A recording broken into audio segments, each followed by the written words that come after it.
Hello friends, welcome to MH education lab.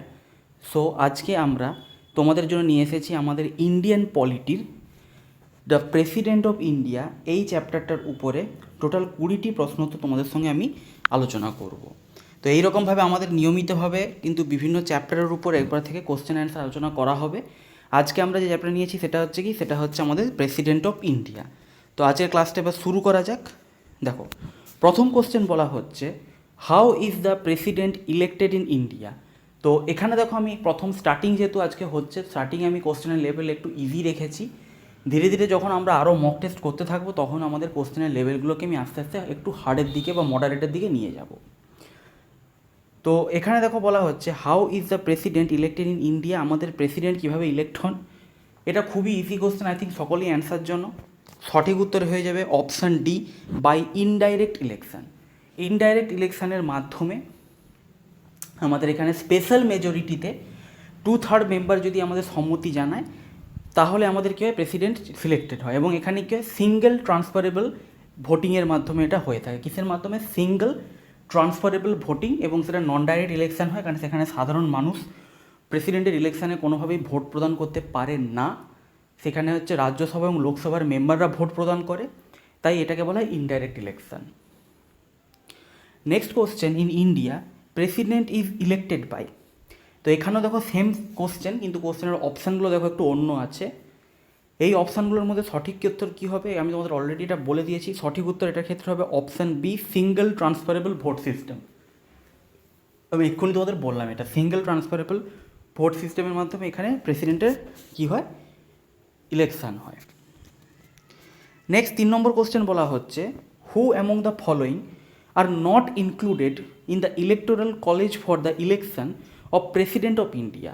আমাদের president of ইন্ডিয়ার যে ইলেকশন হয়ে থাকে সেখানে কে ইনক্লুড হয় না, নিচে যে অপশানগুলো আছে এদের মধ্যে কে ইনক্লুড হয় না বা কে ভোট দেওয়ার অধিকার পায় না।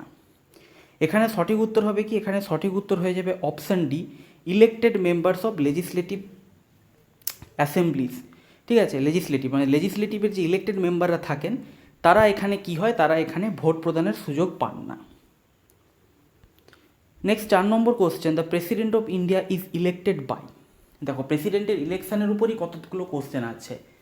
আমি তোমাদের এখানে কোশ্চেনগুলো দিয়েছি যাতে তোমরা বিভিন্ন ল্যাঙ্গুয়েজগুলোর সঙ্গে পরিচিত হও, কীভাবে একই জিনিসকে ল্যাঙ্গুয়েজের মারপ্যাচ করে জিনিসগুলোকে করা যেতে পারে, কোশ্চেন আলাদা আলাদা কোশ্চেন সেট করা যেতে পারে। তো president of India is elected by, সঠিক উত্তর কী হবে? এখানে তোমাদের সঠিক উত্তর হয়ে যাবে option D, the elected members of Rajya Sabha, Lok Sabha and state legislative assembly. State legislative অ্যাসেম্বলির মেম্বার মানে বুঝতে পারছো কি, এরা হচ্ছে এমএলএ। স্টেট লেজিসলেটিভ যে মেম্বার তারা হচ্ছে এমএলএ। এছাড়া রাজ্যসভা এবং লোকসভার যারা মেম্বার হয়ে থাকে মানে এমপি, তারা হচ্ছে কি করতে পারবে, তারা হচ্ছে এখানে ভোট প্রদান করতে পারবে।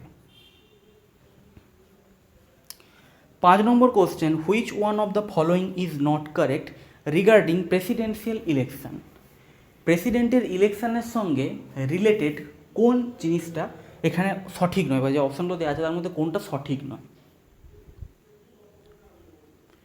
প্রেসিডেন্টের সঙ্গে রিলেটেড যে জিনিসটা এখানে সঠিক নয়, সঠিক উত্তর কী হবে? তোমরা একটু ভিডিওটা পজ করে অপশানগুলো পড়ে নিই, অপশানগুলো অনেক বড় আছে, আমি এখানে বলছি না।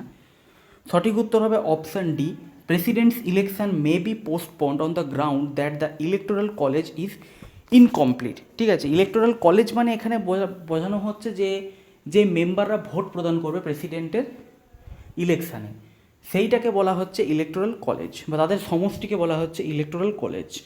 তো সেইটা যদি কোনো কারণে ইনকমপ্লিট থাকে, যতজন থাকার কথা সেটা যদি না থাকে, সেক্ষেত্রে কিন্তু আমার প্রেসিডেন্টের ইলেকশান পোস্টপোন করা যেতে পারে, কিন্তু অন্য কোনো গ্রাউন্ডে কিন্তু প্রেসিডেন্টের ইলেকশনসকে পোস্টপোন করা যাবে না।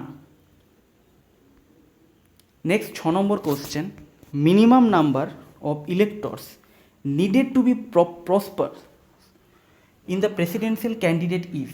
কতজন? এবার দেখো, তারপরে রিলেটেড কোশ্চেন এসে গেছে। মানে আমি এক্ষুনি বললাম যে আমাদের যে ইলেকটোরাল কলেজ যদি ইনকমপ্লিট থাকে তাহলে পোস্টপোন করতে হবে। তো এবার বলছে মিনিমাম কতজন মেম্বার থাকতে হবে আমার প্রেসিডেন্টকে ইলেকশন করতে গেলে, আমার ইলেকটোরাল যে কলেজ তার মধ্যে কতজন মিনিমাম মেম্বার আমাকে থাকতেই হবে, বা কতজন ইলেক্টর বা ভোটদাতা থাকতেই হবে এখানে। সঠিক উত্তর কী হবে এখানে? সঠিক উত্তর হবে অপশান এ, 50 ইলেক্টরস। মিনিমাম 50 জন মেম্বারকে যারা ভোট প্রদান করে তাদেরকে উপস্থিত থাকতেই হবে, না হলে কিন্তু আমাদের কী হবে, ইলেকশন হবে না, প্রেসিডেন্ট ইলেকশনকে পোস্টপোন করা হবে।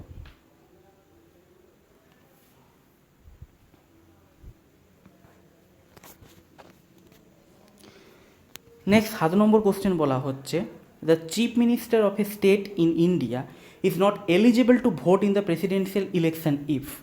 কোনো একটা পার্টিকুলার স্টেটের চিফ মিনিস্টারকে প্রেসিডেন্টের ইলেকশনের ক্ষেত্রে মতদান দেওয়ার অধিকার দেওয়া হবে না। কোন ক্ষেত্রে, কি কোন পার্টিকুলার কেসে এটা হতে পারে? সঠিক উত্তর হবে আমাদের option C, he is a member of upper house of the state legislature.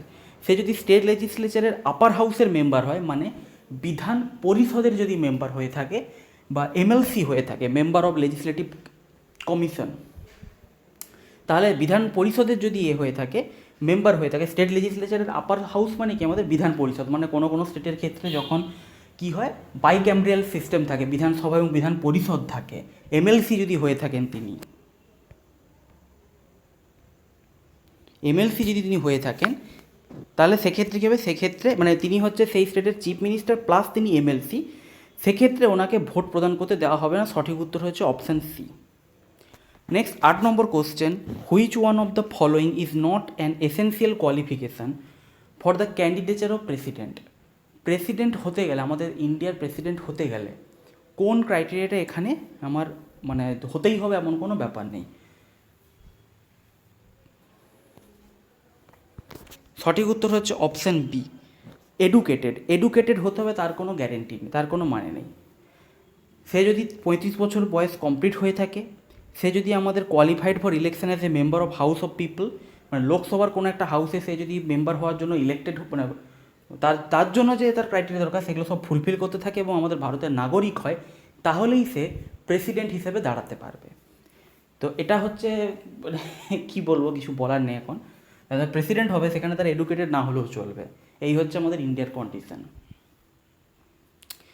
10 number question হচ্ছে, এ মেম্বার অফ পার্লামেন্ট। এবার হ্যাঁ, এবারে এখানে অনেকেই বলতে পারে যে স্যার এডুকেটেড মানে কি, এডুকেটেড হলেই কি তার এ সম্বন্ধে আমাদের দেশ চালানোর ক্ষেত্রে তার নলেজ থাকবে, এটা কি হতে পারে? সেটা ঠিকই বলেছো, বাট তবুও একজন প্রেসিডেন্ট যদি দেশের হতে, তার তো মিনিমাম কিছু বেসিক এডুকেশান একটু থাকতে হবে না? বেসিক এডুকেশান না থাকলে তার পুরো জিনিসগুলো সম্বন্ধে আইডিয়া হবে কী করে? তো যাই হোক, আমাদের কনস্টিটিউশনে এইভাবেই ক্রাইটেরিয়া রাখা হয়েছে, কিছু করার নেই। Next 10 number question, A member of parliament or a state legislature can be elected as a president, but আমাদের স্টেট লেজিসলেচারের যিনি মেম্বার হবেন বা পার্লামেন্টের যিনি মেম্বার হবেন, তিনি প্রেসিডেন্ট হিসাবে ইলেক্টেড হতে পারেন, কিন্তু প্রেসিডেন্ট হিসাবে ইলেক্টেড হতে গেলে তাকে অতি অবশ্যই কী করতে হবে, তাকে অতি অবশ্যই he will have to relinquish his seat as soon as he elected, মানে তাকে তার আগের ওই সিটটা ছেড়ে দিতে হবে। মানে তিনি সাপোজ হয়তো এমএলএ আছেন, এমপি আছেন, উনি যদি প্রেসিডেন্ট হিসেবে ইলেক্টেড হন, প্রেসিডেন্ট হওয়ার সঙ্গে সঙ্গে ওনাকে সেই পদত্যাগ, এমএলএ হিসেবে পদত্যাগ করতে হবে। Next 11 number question, which article of the Indian constitution prescribes eligibility condition for reelection to the post of president of India. Reelection যদি প্রেসিডেন্ট পদের জন্য হতে হয়, সেক্ষেত্রে যে ক্রাইটেরিয়াগুলো আছে সেটা কোন আর্টিকেলে আছে, এটা কিন্তু কোশ্চেনটা একটু টাফ কোশ্চেন, মানে এটা একটু আনকমন কোশ্চেন আমি ইচ্ছা করে সেট করে রেখেছি। যারা ডিটেলসে না পড়বে বা প্রেসিডেন্ট রিলেটেড সমস্ত আর্টিকেলগুলো যাদের মাথায় না থাকবে, তারা চট করে এই অ্যান্সারটা করতে পারবে না। সঠিক উত্তর হবে কি, সঠিক উত্তর হবে আমাদের অপশান ডি, আর্টিকেল 57। কি আর্টিকেল 57 বা অপশান ডি আমাদের এখানে কী হবে, অপশান ডি আমাদের এখানে হবে সঠিক উত্তর।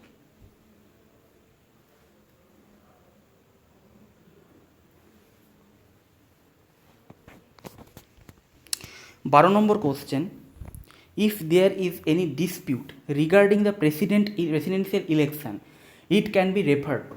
যদি প্রেসিডেন্টের ইলেকশনের মধ্যে কোনো মতবিরোধ হয়, কোনো সমস্যা হয়, কোনো ডিসপিউট দেখা দেয়, সেক্ষেত্রে সেটার মীমাংসা করার জন্য কার কাছে যাওয়া হবে? তো সেটার মীমাংসা করার জন্য অবশ্যই যেতে হবে আমাদের সুপ্রিম কোর্টের কাছে। সঠিক উত্তর হবে অপশান সি। তো এখানে পরিষ্কার লেখা আছে, according to article 71 of the constitution, all doubts and disputes arising out of or in connection with the election of a president or vice president shall be inquired into and decided by the Supreme Court. ঠিক আছে, এই জিনিসটা তোমাদেরকে মাথায় রাখতে হবে। Next 13 number question, which one of the following president was appeared before supreme court when supreme court was hearing election dispute of the president. তো এর এক্সাম্পল কি, যে কোনো একজন প্রেসিডেন্ট কোন প্রেসিডেন্টের ইলেকশনের সময় ডিসপিউট হয়েছিল এবং তাকে সুপ্রিম কোর্টের সামনে হাজির হতে হয়েছিল। সঠিক উত্তর কি হবে? সঠিক উত্তর হবে অপশন বি, ভিভি গিরি। ভিভি গিরি ওনার ইলেকশনের সময় সমস্যা দেখা দিয়েছিল, ডিসপিউট দেখা দিয়েছিল, সেই জন্য ওনাকে সুপ্রিম কোর্টের সামনে হাজিরা দিতে হয়েছিল। Next 14 number question, the president holds office for a term of 5 years from date on. প্রেসিডেন্ট যে 5 বছরের টার্মের জন্য নিজের অফিসটা হোল্ড করবেন তার ডেটটা কতদিন থেকে হবে?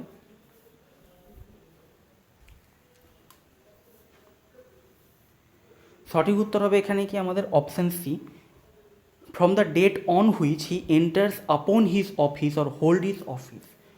মানে ইলেক্টেড হয়ে গেলেন তারপরেই যে ওনার 5 বছর কাউন্ট হবে সেদিন থেকে নয়, যে ওনার তারপরে শপথ গ্রহণ হবে, শপথ গ্রহণের পর যেদিন থেকে উনি প্রথম অফিসটা অ্যাকোয়ার করবেন বা অফিসে বসতে শুরু করবেন প্রেসিডেন্টের অফিসে, সেই দিন থেকে ডেট কাউন্ট হবে 5 বছরের।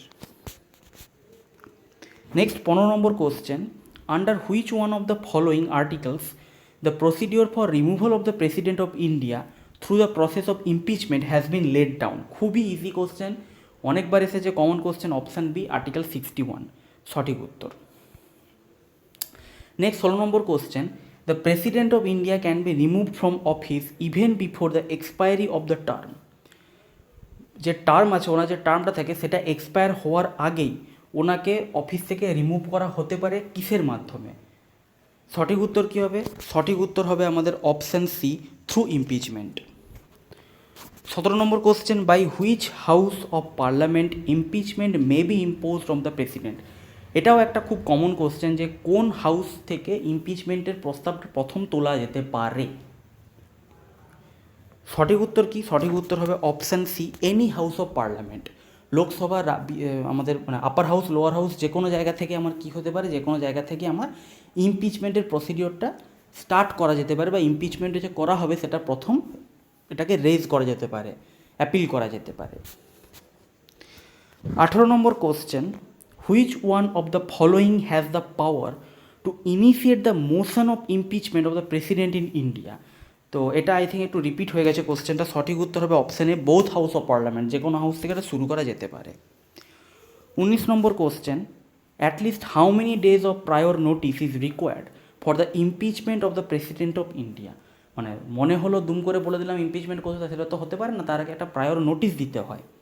তো সেটা কতদিন আগের থেকে অ্যাটলিস্ট একটা আমাকে প্রায়র নোটিস দিতে হবে এক্ষেত্রে, এই সব ইমপিচমেন্টের ক্ষেত্রে? তো এখানে বলতে সঠিক উত্তর কী হবে? সঠিক উত্তর হবে অপশান বি, 14 ডেজ, 14 দিন। 14 দিনের পর, 14 দিনের আগে থেকে, অ্যাটলিস্ট অ্যাডভান্স 14 দিন আগে থেকে তোমাকে একটা নোটিশ দিতে হবে ইমপিচমেন্ট করার আগে। নেক্সট 20 নম্বর এবং আজকের লাস্ট কোশ্চেন, এবং এই কোশ্চেনটাও বেশ ভালো question, the procedure of impeachment of the president of India is. ইমপিচমেন্ট প্রসিডিওরটা অ্যাকচুয়ালি কী ধরনের প্রসিডিওর? এটাও আজকে বেশ একটু টাফ কোশ্চেন আছে, একটু out of the box question, যদি কেউ করতে পারো খুবই ভালো। সঠিক উত্তর কি? সঠিক উত্তর হবে option A, quasi judicial procedure. Quasi judicial procedure মানে কি? কোয়াসি জুডিশিয়াল প্রসিডিওর মানে কিছুই না, যেটা তোমাদের প্রথমেই বললাম, যে প্রেসিডেন্টকে রিমুভ করার জন্য বা ইমপিচমেন্ট করার জন্য কী হয়, স্পেশাল মেজরিটির প্রয়োজন হয়। কীরকম মেজরিটি? Special majority. যেহেতু স্পেশাল মেজরিটির প্রয়োজন হয়ে থাকে, তাই এটাকে, প্রসেসটাকে বলা হয় কোয়াসি জুডিশিয়াল প্রসেস। কী বলা হয়? কোয়াসি জুডিশিয়াল প্রসেস বলা হয়ে থাকে। তো এই ছিল আজকের 20টা কোশ্চেন। যদি তোমাদের কোনো কোশ্চেনে কোনো ডাউট থাকে তোমরা অবশ্যই আমাকে কমেন্ট সেকশানে লিখে জানাবে, আমি চেষ্টা করব সেই ডাউটটাকে যতটা সম্ভব অ্যান্সার দিয়ে দেওয়ার। আর যদি ভালো লেগে থাকে অবশ্যই ভিডিওটাকে লাইক করো। এরপর থেকে চেষ্টা করবো আমি পলিটি এবং ইকোনমিক্সের নিয়মিতভাবে ক্লাস দেওয়ার, এবং এবারে আমি চ্যাপ্টার ওয়াইজ তোমাদের ক্লাস দেবো, মিক্সড কোশ্চেন না দিয়ে এক একটা চ্যাপ্টার ধরে ধরে আমি এরকম 20টা বা 30টা করে কোশ্চেন তোমাদেরকে দেবো। ওকে, তো যদি ভালো লেগে থাকে ভিডিওটাকে অবশ্যই লাইক করো, বন্ধুদের সঙ্গে শেয়ার করো, এবং এমএইচ এডুকেশন ল্যাব চ্যানেলটাকে সাবস্ক্রাইব করে বেল আইকনটা প্রেস করে দাও, যাতে এই চ্যানেলে আপলোড হওয়া বিভিন্ন ভিডিও নোটিফিকেশানসগুলো তোমরা নিয়মিতভাবে পেতে থাকো। আজকে আমি এখানেই শেষ করলাম, নেক্সট দিন আবার দেখা হবে। Thank you, have a nice day and all the best for all of your upcoming exams. Thank you.